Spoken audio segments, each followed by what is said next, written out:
Hello YouTube, I'm back from a little hiatus here. Been a busy couple months. You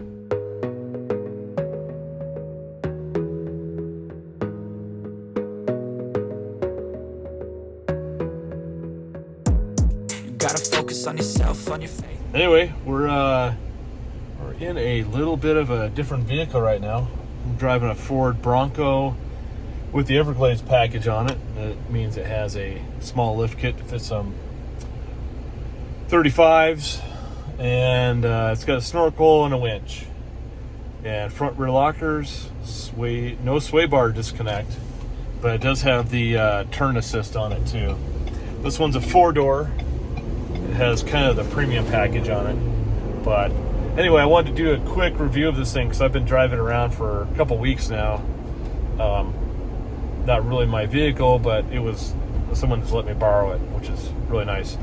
Anyway, here's let's do a little review of the vehicle. All right, this is the package with the bigger screen, the lockers.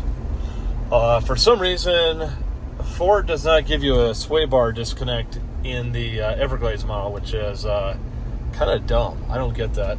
There's all the auxiliary lighting up here. The dash, the plastic everywhere. Yep, definitely plastic everywhere. So this one's a 2023, has about 16,000 miles on it now, and I've put about 500 miles on the vehicle since it was lent to me. Has some features like lane keep, auto stop start, which is the most annoying feature in the world. It has CarPlay with big nav screen. It has all the auxiliary switches up here. It has heated seats, leather seats. I think they're leather or they're pleather, not sure totally, but that's about it really. And then it has goat modes with it has a standard, a eco, sport mode, and then the rock crawl, mud ruts, and snow or slippery conditions as well. There is some things about this vehicle. It does not have like a normal transfer case lever at all. It's all electronic. Has a 10-speed auto in it too. Let me get to my feelings about this. This one is a hardtop up here. This thing is not quiet inside. The roof on this is horrible. The amount of wind that comes through is amazing. And when you're going down the interstate at like 80, it's cold in here. You have to keep, especially in the winter, I guess, okay? Right now we're in the winter. It's January 2024, and you can just feel wind coming through the roof, and it makes it a lot colder in here. The heater has to go all the time. You have to have the heated seat on all the time to, try and keep yourself warm. There is also no heated steering wheel on this thing, and it's rubber. My Gladiator is a Rubicon version. It has a leather heated steering wheel, leather seats that are heated. So my impression of this thing is, Ford, why did you make everything plastic? It doesn't even have a dimming rear mirror in it like my Jeep has. It's kind of crazy. There's just a lot of stuff that this thing does not have. It does not have advanced cruise control. My Jeep has that. If it wasn't for CarPlay, I would hate it even more. The screen is cool. Yeah, it's huge, but I don't know. It's kind of a gimmick to me, because if you have the other one of the smaller screen, you can't get to any of these buttons, so that kind of sucks. My Jeep has all these other buttons down at the bottom too, but they're always there and accessible, even though the screen is probably about that size of my Jeep. The dash, just stupid. I don't get this. I want an RPM gauge, not a stupid graph that goes up and down. I don't need my miles per hour in two different places. The gauges over here are kind of stupid. You've got all this space over here that they could have actually put like an RPM rev counter in there, and then your other gauges in the middle. So that sucks. Let's just look at the interior. Plastic everywhere. Plastic, plastic, plastic, plastic. Rubber floor mats, no carpet. Plastic, plastic. This gear shift indicator right here does not even light up at night. Here's another stupid feature. Why would you put the parking brake all the way down here, and it's also electronic, so that when you're on the trail, you can't just reach over here and pull up a parking brake? That's stupid. And then you got your light controls down here, which is also another stupid position. This vehicle also does not come with any fog lights on it. And it does have an LED set of headlights and an LED set of taillights. Taillights work okay. The headlights are horrible. For being LED, the Gladiator's headlights, any of the new Jeeps with HID, or not HID, but LED headlights, holy crap. They have a nice cutoff. These things just glare everywhere. There's no cutoff line on them. They're not very well made at all. It's like somebody just stuck a LED bulb into a regular halogen housing and expected it to work good. It looks like crap. As far as other things I can complain about, just the quality. The build quality is not there for this thing, unfortunately. It's kind of disappointing. For the things I do like about it, this one has a 2.3 liter 4-cylinder turbo gas engine, petrol, for those that are in Europe, England, whatever. And then a 10-speed automatic. It's a 2-speed transfer case. Other things about it, it does have the Bilstein shocks, the coilover, like the reservoir shocks on it. I will say this, the ride is super nice in this thing. It's super smooth, and that's really nice. I love that about it. For it being factory lifted, it doesn't have a ton of clearance. And then you also have the other problem of IFS on the front end. The steering is weak. Just check out the internet. So I have the 4-seater that I'm driving around right now, as you can see back there. So there is no center armrest in this vehicle. There's nothing back there. There's also no drink holders back there at all, or anything. Up front, you get one USB-C and one USB, and some of them I've seen that there's a USB up here, but I don't think this one has it at all. So the seats are also manual. For the price of this thing, I think it's just stupidly expensive. Luckily, they have lights in the mirrors for you ladies that like to check your makeup. And that's about the only extra features. So, all in all, I'd say kind of a disappointing vehicle for as much as it costs. I'm not that impressed by it. I'll do an outside tour of this vehicle real quick and show you some of the other things on it. So this does have a factory Warren winch and a factory winch mount, which I'll show you in the front. I think it's kind of an afterthought, in my opinion. The snorkel is also just kind of an afterthought on it. Looks funny. But let's get out there next. Take a look outside real quick. All right, so this is the outside of the Everglades model. So we got 35s. We have non-beadlock wheels on this one. It's got the factory lift. It's got the rocker guards. Fender flares are, I think, pretty stock. It has the Goodyear Territory MTs. I would not call these a mud terrain, though. They look more like an all-terrain or some kind of hybrid. So we have a metal and plastic rear bumper on it. Yeah. Go. This one has a roof rack on it. And here's your snorkel. Just a weird little thing. I don't know. It's probably called a raised air intake because nobody wants to call it a snorkel. Here's your Warren winch. I think it's probably like a 9,500 pound one. I don't think it says on it. But It's one that's only made for the Ford Bronco or something like that. Oh, it's a Xeon 10S, so that's a 10,000 pound winch. This is just in my opinion, they built this into the factory tow hooks on the front end, so it's quite an afterthought in my opinion. It's got some little skid plates, Bilstein shocks. So, you know, I like the way the Bronco looks. It looks cool. Definitely got that boxy look I like. Good approach and departure angles on it. They're excellent. Not too much underhanging. It's got about the same kind of situation. Maybe a little bit more underhang with the gas tank and then those control arm mounts for the rear. So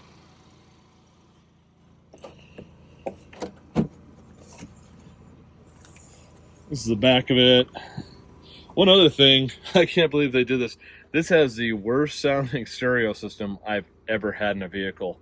You would think with that giant stupid display that they would have put a subwoofer back here.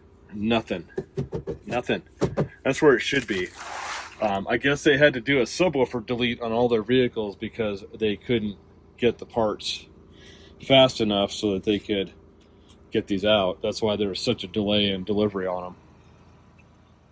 Other than that, whoops. And that, not an overly horrible vehicle, but it's just too noisy. I like the looks of it. The snorkel's a little bit weird, The engine is also one of the ugliest engine bays I have ever seen on a vehicle. I'll show you this.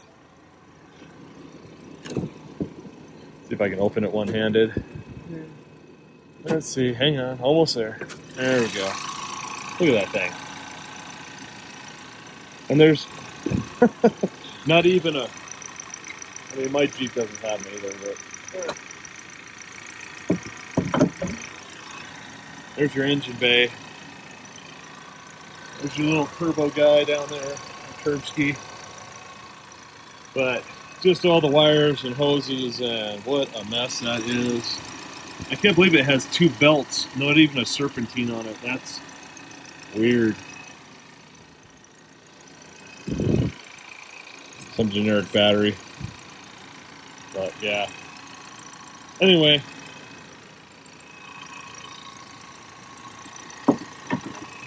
That's it on the outside. The headlights, they have the worst beam I've ever had on a vehicle. Why no fog lights? I don't get that. No fog lights at all. It's starting to snow here in Utah, finally. So, and this is the other thing that bugs me. I don't get. Look at those tie rods. My pinky finger is about the same thickness as those tie rod ends. What a joke. They really skimped in stupid places. Interior, yeah, it's okay. We'll go for a little ride, and I'll show you how noisy it is. We'll do a little bit of driving info on this. This has like stop start. So here's a boosted launch. How dare you! I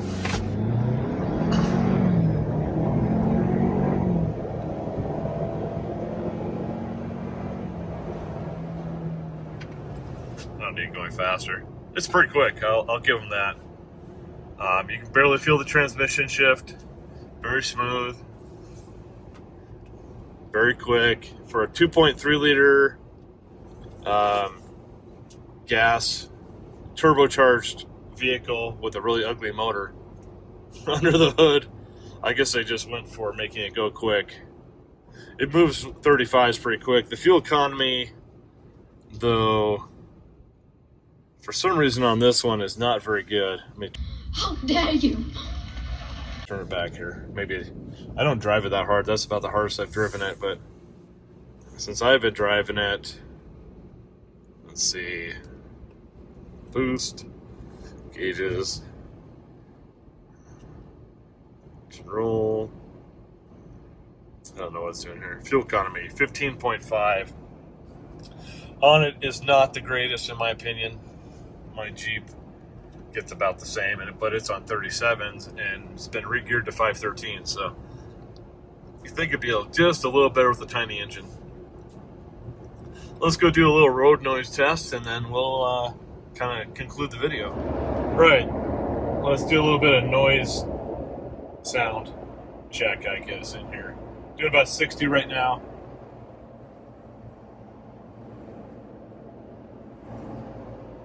You can hear just a lot of road noise in here.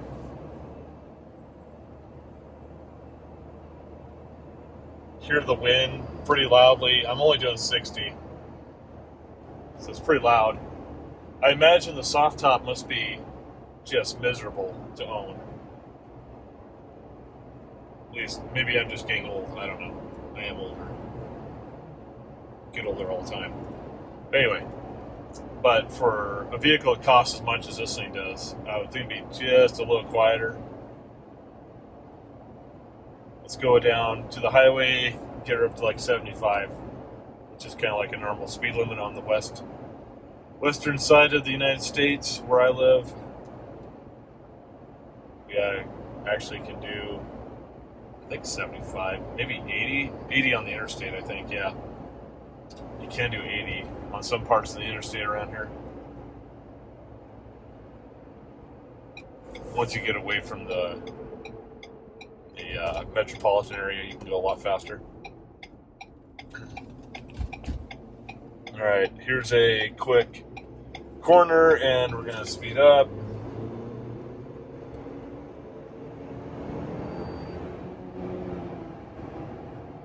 It'd be kind of interesting to hear what it sounds like when I put this into the video editing program.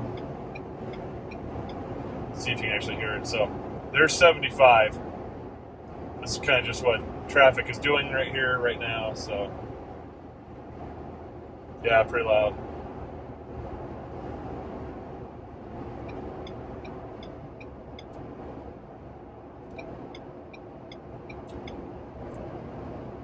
All right, we'll be back with conclusion here in just a minute. All right, so conclusion on the Bronco, full-size one. Seats are nice, the screens are nice, the ride is nice, the engine and powertrain, it drives great. Love the ride, love the power from the engine. Fuel economy, it's okay, not great, not horrible. And the looks, it looks great, like the looks. Things that they missed. IFS is garbage for anyone that really wants to crawl anything or just doesn't want to worry about breaking stuff. Lack of a subwoofer. The stereo system sounds like garbage without it. There's no getting around it. The plastic interior. I can't believe how much plastic there is. I cannot believe that a newer Jeep can be that good inside. That I like it better. Other negatives. Gas mileage. Not the best. For as small as the engine is, I thought it'd be a little better. Wind noise and road noise, just way too much. So I would say those are like the negatives for me on it. And really the road noise, because I do a lot of highway driving between Utah and Wyoming, and it's just too much. And without a good stereo, you just can't overcome the sound of the wind. So those two things just really are negative for me. My Jeep might not have as much power, or whatever with passing people, but I can turn the radio up and it sounds good. So it's got a subwoofer, it's got really good speakers, it's hard to beat that in it. And the solid axle, But I dig the styling on both of them. They both look good. It's just too much plastic in that thing. It's like too cheaply built for the amount of money you spend on it. For the Jeep, you spend like 10 grand less and you get a whole lot nicer interior, nicer seats, leather, stuff like that. So, and a better stereo. And solid axle in the front. So, but you also get to break more windshields when you own a Jeep. Ask me how I know. Anyway, that's my quick and dirty review of the Bronco. Been fun driving it for about 500 miles. time to try something else out. Thanks for watching. Make sure you like and subscribe if you want some more content like this. Peace out.